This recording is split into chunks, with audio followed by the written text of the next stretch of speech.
Hey guys, how you doing? Back again. So here we are, back on the same trainer. We have a new fault that we have to find now. New customer too, by the way. So now we have a problem where nothing seems to be working for this customer. We have no up and downs. We have no tilts. We have no forward or reverse.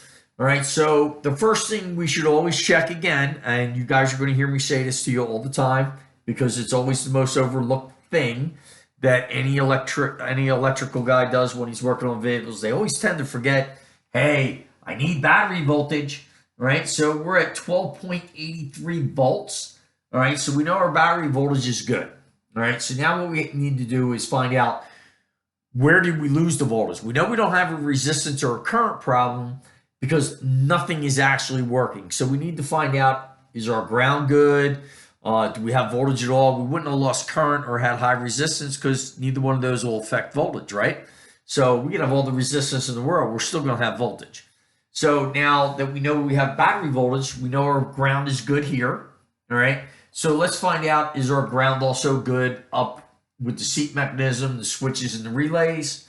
All right, we have 12.83 volts on both sides of the ground on the switch and the motors. Right, our motors are fine. Okay, so we're all good there. So we know our power line going to our breaker is good. We know our ground is good. So let's go back to a good known ground. All right, now what we want to do is we want to start checking everything that's coming from the switch or the motors themselves. All right, and we'd want to check all the different voltages. All right, where do I have voltage? Where do I not have voltage? So far, it seems we have nothing coming out of the switch at all. All right. Brown's no good. Green's no good. Orange is no good. All right. So now what we want to do is we want to go down this side. We still have nothing going on. All right. Everything's bad still. So that means these lines all up here, blue, yellow, dark blue, green, the tan, and the white, are all lines that feed from the switch itself. So that's going to tell us our orange wire is what's actually feeding the power to the switch to make all our motors operate in the positions they have to. So what we can do is, right, we know our ground's good here. So we want to check voltage going into the switch. I have voltage coming from my breaker up to this orange wire here where we would have unhooked from a switch in the vehicle. So I have power going into it. But I don't have anything going across the plug and into the switch, right? So what would that tell us?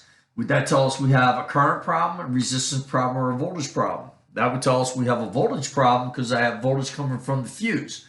So that's good because the last thing we want to do is find out this is bad. If this is bad, we leave resistance too much, and that causes the current to flow too strongly and blows the fuse. So we actually have an opening in our orange wire, which would be from the power accessory circuit breaker, all right? And that would be orange 060. Right, so power in, we got power coming out, we got power up to one of our connectors, but on the other side of the connector, we have nothing. So we would have a bad wire going from the controller to where the plugs went together. It could be a pin's crushed, a pin got broken inside, the wires just got connected or locked properly, and you would have to relock it. All right, but for the most part, you would just, if you were on this task, your problem would be an open in the orange wire. That would be 060. All right. All right, guys, that's it for this one. This was a pretty quick, simple troubleshooting, and we'll be back later with another troubleshooting tip from Mr. Mason.